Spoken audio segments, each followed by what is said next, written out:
India TV YouTube channel को subscribe करें और बेल आइकन दबाएं। कोरोना का ऑल इंडिया ग्राफ अब भी डेंजरस लेवल पर है और इस बीच ऑक्सीजन की सप्लाई का काम युद्ध स्तर पर जारी है। अब से थोड़ी देर पहले दूसरी ऑक्सीजन एक्सप्रेस लखनऊ पहुंची है और 4 ऑक्सीजन टैंकर बोकारो से लखनऊ पहुंच चुके हैं। आज शाम को ऑक्सीजन एक्सप्रेस 3 यूपी आने वाली है। शाम को 5 ऑक्सीजन के टैंकर और उत्तर प्रदेश पहुंच जाएंगे। ये आप देख रहे हैं ऑक्सीजन एक्सप्रेस, जिस पर टैंकर लिक्विड ऑक्सीजन के टैंकर लदे हुए हैं और ये टैंकर लखनऊ पहुंचे हैं। ये लखनऊ के लिए बड़ी राहत की बात है। लगातार लखनऊ के अस्पतालों से भी ऑक्सीजन के संकट की खबरें आ रही हैं। भारत में कोरोना के बढ़ते संकट के बीच एनएसए अजित डोवल ने अमेरिकी राष्ट्रीय सुरक्षा सलाहकार जेक सुलिवन से बात की है। इसके बाद अमेरिका के रुख में बदलाव आया है। अब अमेरिका ने भारत में बन रही वैक्सीन के लिए कच्चे माल की सप्लाई समेत मेडिकल इक्विपमेंट्स की मदद का ऐलान कर दिया है। अमेरिका ही नहीं, कोरोना के खिलाफ जंग में भारत के कई मित्र देश भारत के लिए आगे आए हैं। इंग्लैंड से ऑक्सीजन कंसंट्रेटर्स और वेंटिलेटर समेत 600 मेडिकल डिवाइस भारत भेजे गए हैं। इन उपकरणों में 495 कंसंट्रेटर्स और 120 वेंटिलेटर भी शामिल हैं। इंग्लैंड से सहायता की पहली शिपमेंट मंगलवार को दिल्ली पहुंचने वाली है। माना जा रहा है कि इस हफ्ते तक पूरी खेप भारत पहुंच जाएगी। अमेरिका, इंग्लैंड के साथ फ्रांस और जर्मनी ने भी भारत की तरफ मदद का हाथ बढ़ाया है। देश में कोरोना के बढ़ते कहर के बीच पूरी दुनिया भारत के साथ खड़ी है। अमेरिका ने अपने रुख में बड़ा बदलाव करते हुए भारत को वैक्सीन बनाने के लिए कच्चे माल की सप्लाई पर से रोक को, पाबंदी को हटा लिया है। राष्ट्रपति जो बाइडेन की तरफ से कहा गया कि महामारी की शुरुआत में भारत ने हमारे अस्पतालों में सहायता भेजी थी। अब जबकि उसे जरूरत है तो हम मदद के लिए तैयार खड़े हैं। अमेरिका ने भारत को वैक्सीन के लिए तुरंत रॉ मटेरियल सप्लाई करने का फैसला किया है। अमेरिका जो है वो कच्चे माल को सप्लाई करेगा, जिससे हमारे यहां वैक्सीन तैयार करने में आसानी होगी। इसके साथ ही साथ रैपिड टेस्ट किट, वेंटिलेटर्स और पीपीई किट देने का भी अमेरिका ने ऐलान किया है। दरअसल अमेरिका के राष्ट्रीय सुरक्षा सलाहकार जेक सुलिवन ने एनएसए अजित डोवल से बात की। इसके बाद व्हाइट हाउस की तरफ से एक बयान जारी किया गया। संकट की इस घड़ी में ब्रिटेन भी भारत की मदद के लिए आगे आया है।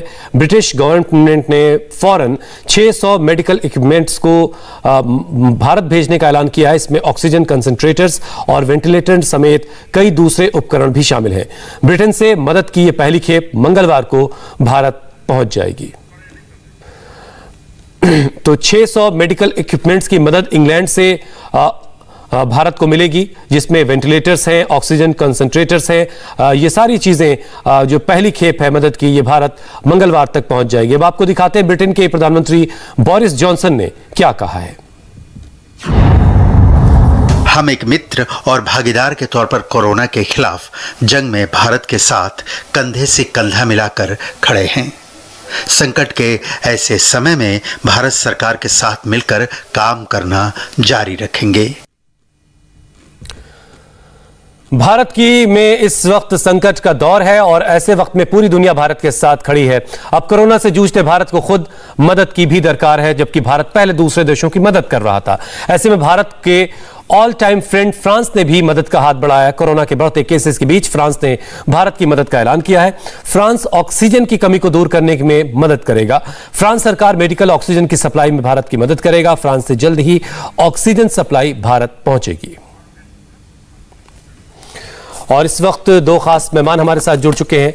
डॉक्टर MC मिश्रा, पूर्व डीजी हैं आप एम्स के, और doctor Padma Shrivastava, chief neuro science centre AIIMS से जुड़ रही हैं। डॉक्टर मिश्रा, लगातार केसेस बढ़ते ही जा रहे हैं, पॉजिटिविटी रेट जो है वो घट नहीं रहा है, और डॉक्टर गुलेरिया ने यहां तक कहा है कि जहां भी 10% से ज्यादा पॉजिटिविटी रेट है, उन तमाम इलाकों में लॉकडाउन की जरूरत है, पाबंदियों की जरूरत है। तो अभी खासतौर से हम अगर दिल्ली की सिर्फ बात कर लें तो दिल्ली में अभी आपको क्या लग रहा है कि कितने दिनों तक दिल्ली को पाबंदियों में जीना पड़ेगा? Mister Rizvi, thank you.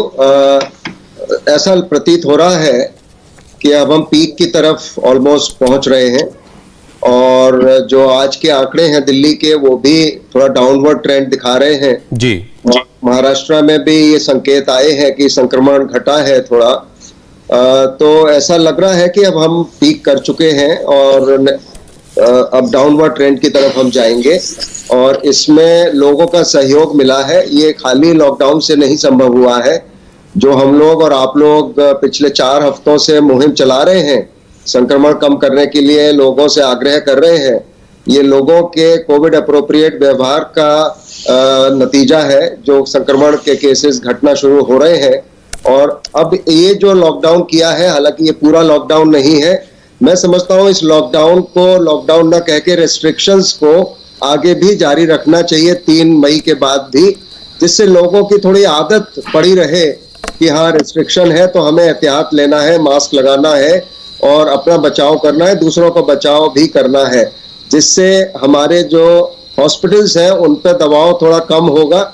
लेकिन दूसरी तरफ मैं ये भी कहूँगा कि आपने बताया था कि ठीक होने वालों की संख्या भी काफ़ी अधिक है पिछले 24 घंटों में, और जो कुछ पॉजिटिव इससे निकाल सकते हैं हम यही है कि इस वाले संक्रमण की रफ्तार जो हुई है, जिस वजह से भी हुई है, उसमें अच्छी बात यह है कि हमारा जो केस फैटेलिटी रेट है वो पिछले वर्ष के मुकाबले कम रहा है। ये जरूर है कि इस वाले संक्रमण में हमारे जो ऑक्सीजन की रिक्वायरमेंट है वो लगभग 6 से 10 गुना बढ़ी, जो एडमिटेड पेशेंट्स में, और कुछ बहुत सारे लोगों ने घर में भी ऑक्सीजन कंसंट्रेटर लगा के या सिलेंडर से काम चलाया है और लोग ठीक हुए हैं। और यही आगे भी करना पड़ेगा हमको, क्योंकि हमारे जो साधन है वो कभी भी असीमित नहीं हो सकते, वो हमेशा सीमित रहेंगे। अब जितना मर्जी बढ़ा लें उनको, फिर भी सीमित रहेंगे वो। तो लोगों को अगर अपना बचाव करेंगे और कोविड से बचाए रखेंगे तो ये सब करने की आवश्यकता नहीं पड़ेगी। दूसरी तरफ मैं ये भी कहूंगा, लोग डॉक्टर से भी हमारी अपील रही है और रहेगी कि रेमडेसिविर पे बहुत ज्यादा उम्मीद नहीं दिखाएं रोगी को, क्योंकि होता क्या है, जब वो कहते हैं ये दवाई ले आओ तो वो ये समझते हैं ये दवाई लग जाएगी और रोगी ठीक हो जाएगा, जबकि ऐसी बात नहीं है। ठीक है, ये कंफ्यूजन हमने कई बार दूर किया डॉक्टर साहब, लेकिन अभी हम बात जरा डॉक्टर पद्मा से भी कर लेते हैं। डॉक्टर पद्मा, 22 अप्रैल से लेकर के आज हम 26 अप्रैल में हैं। अभी हमने दिल्ली की बात की, दिल्ली में जरूर पॉजिटिविटी रेट धीरे धीरे घट रहा है, केसेस थोड़े कम हो रहे हैं, लेकिन अगर ऑल इंडिया की हम बात करें तो लगातार आंकड़े बढ़ रहे हैं। पिछले 24 घंटे का जो डेटा है, 3,54,000 से ज्यादा केस हैं और 2,806 से ज्यादा लोगों की जानें चली गई हैं। तो पूरे हिंदुस्तान के एतबार से देख रहे हैं तो पॉजिटिविटी रेट जो है वो नहीं घट रहा है। आप इस सिलसिले में क्या देख रही हैं कि कितने और वक्त में ये जो पीक है और पैन इंडिया के एतबार से थोड़ा धीरे धीरे डाउन होगा और थोड़ी सी नॉर्मलसी हम देख पाएंगे? हिस्ट्री में ये बताया गया कि जो पीक बहुत तेजी से बढ़ती है उतनी तेजी से घटती है, पर हमारा देश में ये भी देखा कि फर्स्ट वेव में भी कई ज्योग्राफिकल लोकेशंस में पीक अलग अलग आया, अलग अलग घटा, और महाराष्ट्र में पहले पीक आई है और वहां पे प्लेट्यू हो रहा है, घटा नहीं प्लेट्यू हो रहा है। ना दिल्ली में आपने कहा कि थोड़ा कम हुआ, मुझे पता नहीं कि अगर ये सही बात है या नहीं, क्योंकि जो टेस्ट की जो रिक्वायरमेंट है और जो टेस्ट हो रहा है वो डिमांड एंड सप्लाई में वो रेशियो ठीक नहीं है। आपको पता है कि टेस्ट जितने होनी है या जितनी आवश्यकता है वो भी नहीं हो रहा। डॉक्टर पद्मा, आपने बहुत बारीक सी बात पकड़ी है कि टेस्ट क्या उस एतबार से बढ़ाए गए कि नहीं बढ़ाए गए, लेकिन जो केसेस की तादाद है वो जरूर घटी है, इसलिए मैंने ये बात कही थी। लेकिन आप जो बात करी वो ज्यादा परफेक्ट है और उसी तरीके से देखा जाना चाहिए। अपनी बात पूरी कीजिए आप। तो अगर ऐसे देखें तो जो भी अभी पता है कि फैमिली में किसी को ये कंप्लेंट्स है, तो हम यही कह रहे हैं उन लोगों को कि आप आइसोलेट हो जाइए, टेस्ट के पीछे मत भागिए। टेस्ट में आप खड़े हो रहे लंबे लाइन पे, आपको बुखार है, आपकी फैटिग है, आप खड़े नहीं हो पाते 3-4 घंटे, दूसरों को भी संक्रमण होता है, रिजल्ट आने में भी 3-4 दिन लग जाती है। में बुखार, सोर थ्रोट, खांसी के अलावा खाली बॉडी एक, खाली हेडेक, खाली डायरिया, ये इस तरह की, तो जो भी अगर कंप्लेंट्स हुआ आइसोलेट हो जाइए और ये मान के चलिए कि फैमिली में जो भी है उनमें वो संक्रमित है। तो आइसोलेशन, टेक प्रिकॉशंस, और हमारे जैसे इंस्टीट्यूट में भी हमने एक हेल्प ग्रुप बना दिया ताकि आप क्वेश्चंस पूछ सकते। डॉक्टर से जो वीडियो कॉल और टेली सर्विस जो है वो बढ़ा दे ताकि आपकी क्वेश्चंस पूछ के जो मेडिसिन है आप शुरू कर दीजिएगा। और बाकी जो कहा कि ऑक्सीजन रिक्वायरमेंट, जैसे प्रोन पोजीशन में अगर कुछ आपको तकलीफ हो रहा है तो उल्टा लेट जाइए, आपके पेट के ऊपर लेट जाइए। मोस्ट इंपॉर्टेंट, पैनिक ना कहे। ये सब सबसे तो अहम बात सही है यह और कि इन बहुत सारी बार चीजों पर आपने गौर कहा। करके कैसे खुद को आइसोलेट करना है और घर पर ही ये खुद का कैसे ख्याल रखना है, ये बहुत अहम बातें हैं। डॉक्टर मिश्रा, जी, पर ये शुरुआत के जी, वक्त आपने में जो हम पूरी कहा- दुनिया की मदद कर रहे थे, हम अमेरिका की मदद कर रहे थे, हमने वैक्सीन पूरी दुनिया में भेजी, लेकिन अब हमारे यहाँ हालात ऐसे हो गए हैं कि अब दुनिया के बाकी देश हमें मदद कर रहे हैं। फ्रांस से ऑक्सीजन आ रही है, दूसरे देशों से इक्विपमेंट्स आ रहे हैं, मेडिकल इक्विपमेंट्स आ रहे हैं, अमेरिका जो है वो वैक्सीन का रॉ मटेरियल हमें भेज रहा है। अभी दिल्ली में खासतौर से अगर मैं बात करूं, ऑक्सीजन की स्थिति कितनी नॉर्मल हुई है, आप क्या देख पा रहे हैं? और खासतौर से एम्स की अगर एतबार से बात करूं तो एम्स में तो खैर अपना खुद का प्लांट उनका है, आपके पास अपनी ऑक्सीजन की सुविधा है, लेकिन पूरी दिल्ली में नॉर्मलसी क्या आपको लगता है कि रिस्टोर हो गई है या कुछ उसके करीब हम पहुंचे हैं? देखिए, अभी जो ऑक्सीजन की रिक्वायरमेंट बढ़ी है, करीब 6 से 10 गुना बढ़ी है, क्योंकि ज्यादातर रोगी जो हॉस्पिटल्स में आ रहे हैं उनको ऑक्सीजन चाहिए, या वेंटिलेटर पे हैं, या हाई फ्लो ऑक्सीजन पे हैं, या बाईपैप पे हैं, सब में ऑक्सीजन की ज्यादा रिक्वायरमेंट होती है। तो इसमें भारत सरकार ने भी बहुत पहल की है और इंडस्ट्रियल ऑक्सीजन बंद करके हॉस्पिटल्स को दिलवाई है, दिल्ली को भी दिलवाई है, और बाकी राज्यों से भी दिल्ली को मदद आई है, और विदेशों से भी मदद आ रही है, और सभी देश इसमें एकजुट हो गए हैं। और ये पेंडेमिक में हमेशा रहा है, एक दूसरे की मदद सबने की है। ये ग्लोबल कम्युनिटी है, आज हम इन आइसोलेशन नहीं हो सकते।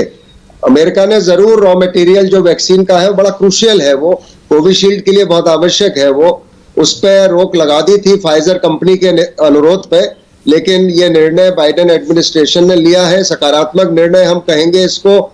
ये देर आए दुरुस्त आए कि ऐसा नहीं करना चाहिए कि आप एक तरफ कह रहे हैं कि हम ये वॉर मिलके लड़ेंगे, फिर आप रॉ मटेरियल बंद कर दें, तो ये उचित नहीं है। और हमारी निर्भरता हमको जरूर इन चीजों पर कम करनी पड़ेगी। आने वाले समय में हम ये सब चीजें अपनी बनाने लगे, छोटी छोटी चीजें हैं, ये हमारा फोकस इस पे होना चाहिए। प्रधानमंत्री का बहुत फोकस इस पे है कि आत्मनिर्भरता आप कैसे करें। भारत बायोटेक को इस रॉ मटेरियल की आवश्यकता नहीं है, लेकिन कोविशील्ड बनाने में इसकी बहुत आवश्यकता थी। बहुत बहुत शुक्रिया डॉक्टर मिश्रा, वक्त इतना ही था। डॉक्टर पद्मा, आपका भी बहुत बहुत धन्यवाद, आपने हमारे लिए वक्त निकाला, बहुत बहुत शुक्रिया। नमस्ते, मैं हूं मीनाक्षी जोशी। वीडियो और खबरों से अपडेट रहने के लिए India TV YouTube channel subscribe करें, बेल आइकन दबाना ना भूलें। जुड़े रहें इंडिया टीवी के साथ।